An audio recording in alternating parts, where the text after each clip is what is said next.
one of the greatest middleweights of all time and one of the greatest southpaws of all time. He was a one of a kind. He was a very beautiful person, and I miss you a lot. In the world of boxing, you've got your champions, your loudmouth contenders, your pay-per-view kings, and then you've got Marvelous Marvin Hagler, a whole different breed, a force of nature that the sport itself seemed to fear. Marvin did everything the hard way, took on anyone who dared step in the ring, and built a legacy of pure destruction. But what happens when a man who gives his entire life to a sport gets betrayed by it in the most public, most controversial way you can imagine? This is the story of how boxing broke the heart of its most feared champion and sent him into a silent exile, one he would never return from. The Crucible of Newark. Every great fighter is forged in fire. For Marvin Hagler, that fire was Newark, New Jersey, back in the 50s and 60s. This was no fairy tale beginning. Marvin was born in 1957, straight into poverty, in a rundown tenement where life was a fight from day one. His dad, Robert Sims, dipped out early, leaving his mom, Ida May, to raise 6 kids on her own. And she did it without complaining. But of course, it wasn't easy. Marvin had to grow up way too fast. No childhood, no breaks, just that early realization. If he wanted anything in this life, he'd have to fight for it. Add to this the hustle of living on Newark's streets. It was brutal. You either hit first or you got hit. No in between. And Marvin? He was a quiet kid, small for his age, an easy target. But he had a wiry strength and a simmering rage that often surprised the bullies. Then, in July 1967, the city just exploded. Racial tension, years of neglect, and anger boiled over. Buildings were burning. Cops were everywhere. And for a whole week, the city was basically a war zone. For 13-year-old Marvin, locked down in his family's apartment, the chaos outside was terrifying. When the smoke finally cleared, Ida May knew they had to get out. She packed up the kids and what little they had and fled to Brockton, Massachusetts, a town famous for being the home of another legend, Rocky Marciano. But Brockton wasn't a promised land, it was just a different kind of fight. They were a black family from Jersey suddenly dropped into a mostly white working-class town. The stares and whispers followed him, and one day, some local punk stole Marvin's jacket. Marvin tried to get it back and got beat down. It was a turning point. The street fighting instincts from Newark weren't enough anymore. He realized he needed more than fists. He needed skill. And just when he needed it most, a friend pointed him toward this local boxing gym run by 2 brothers, Goody and Pat Petronelli. The Petronelli gym was a world away from the chaos of the streets. It was a place of discipline and purpose. When a shy, intense 15-year-old Marvin Hagler walked through that door, the Petronellis saw something special. They saw a southpaw with a granite chin and an insane level of determination. More than that, they saw a young man just starving for structure. Goody and Pat became the father figures he never had. They didn't just teach him how to punch, they taught him how to think. They molded his raw aggression into calculated, suffocating pressure. Boxing gave Hagler an identity. He dropped out of school to dedicate his life to it, a choice that worried his mother but felt like the only path he had. In the gym, he wasn't the poor kid or the outsider. He was a fighter. He had found his purpose. His amateur career was spectacular. He was a force, racking up a record of 55-1 and winning the 1973 National AAU title, where he was named the tournament's outstanding boxer. This should have been his ticket to the big time. But for Marvin Hagler, the hard way was the only way. The real fight, the one for respect, was just getting started.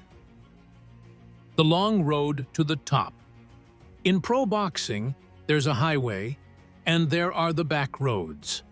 The highway is for the chosen ones, the Olympic darlings like Sugar Ray Leonard, who got huge TV deals and showcase fights right out of the gate. Marvin Hagler had to take the back roads. With no Olympic hype and a quiet, all-business personality that TV networks found unmarketable, he was treated like a nobody. He was the guy you didn't want to fight, all risk, no reward.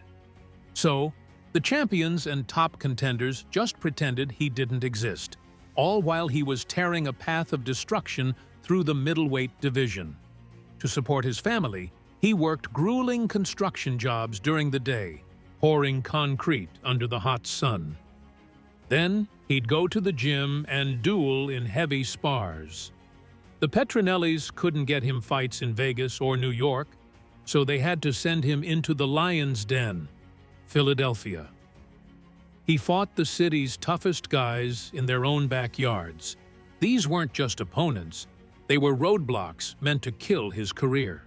Hagler beat them all, but sometimes the judges seemed to be watching a different fight. His first two losses were controversial hometown decisions that left him furious. It was a bitter lesson in boxing politics. It wasn't enough to just win. You had to dominate so completely that the judges had no choice. That injustice only made him harder. The chip on his shoulder grew to the size of a boulder. After 49 professional fights, he could no longer be denied.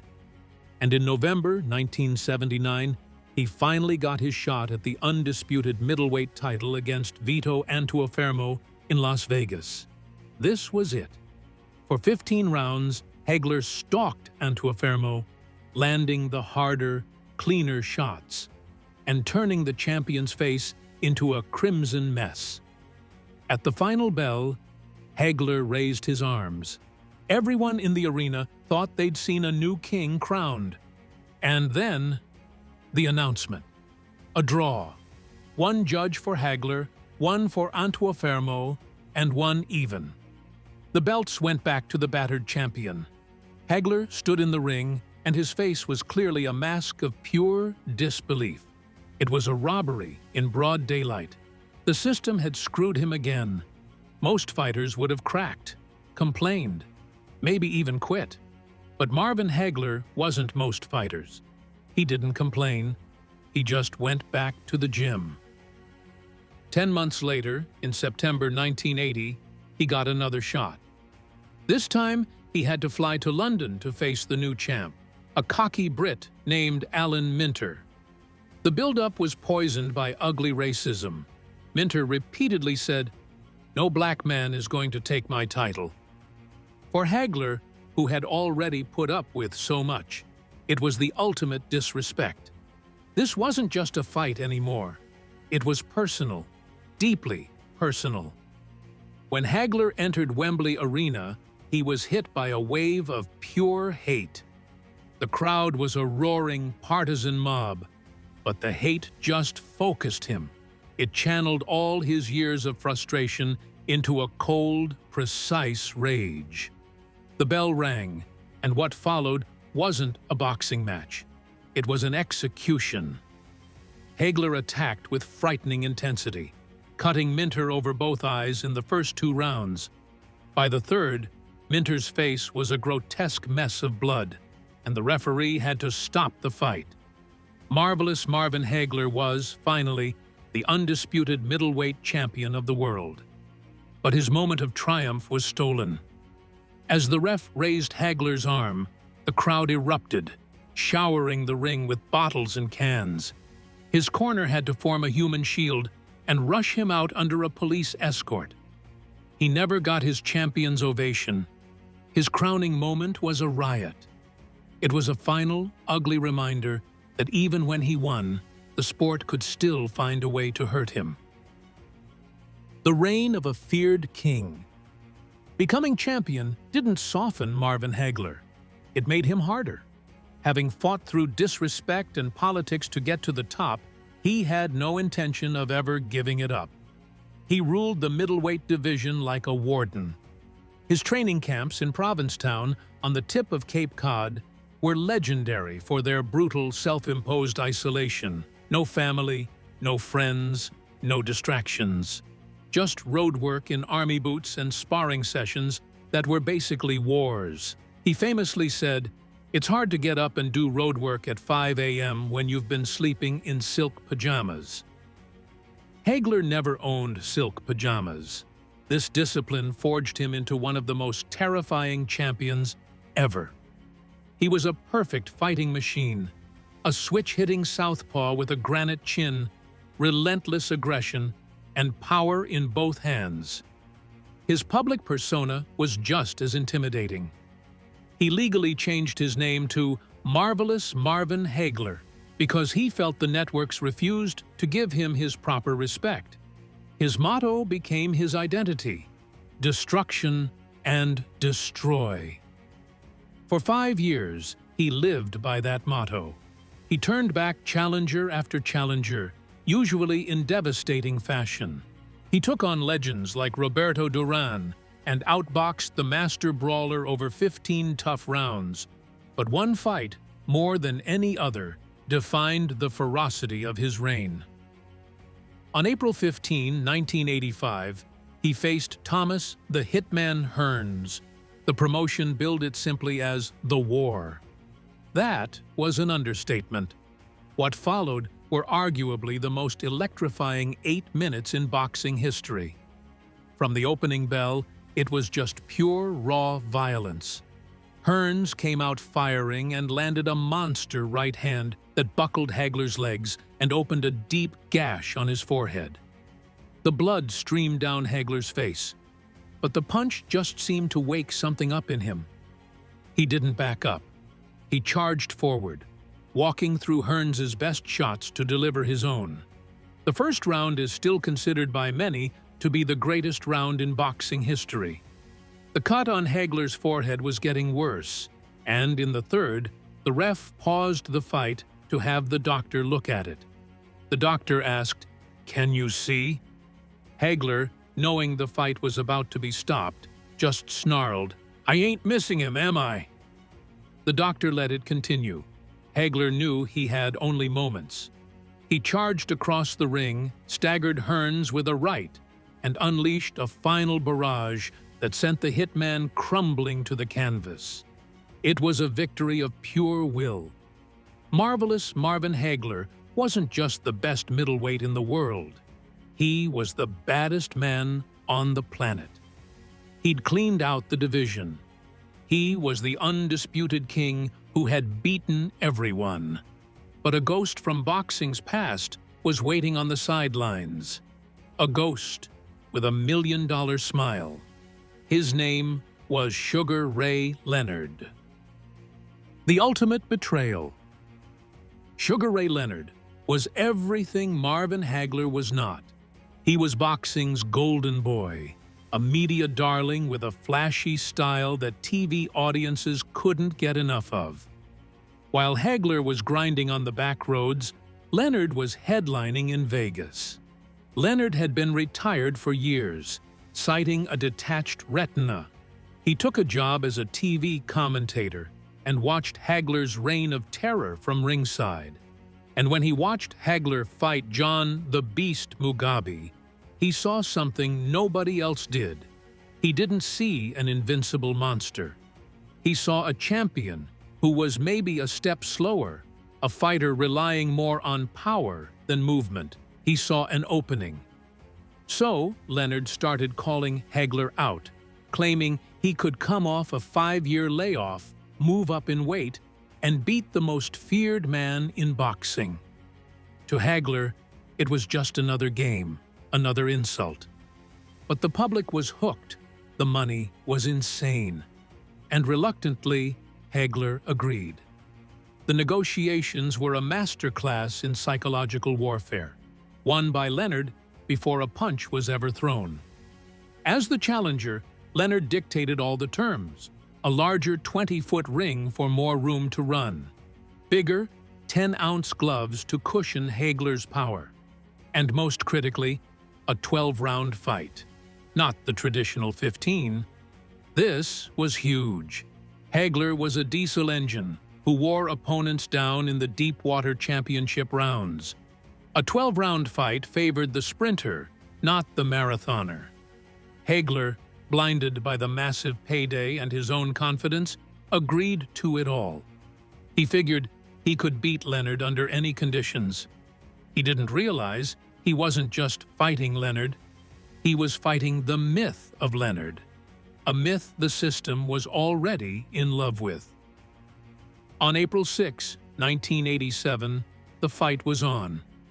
Leonard came out dancing, flicking jabs, and throwing flashy, eye-catching flurries to steal rounds.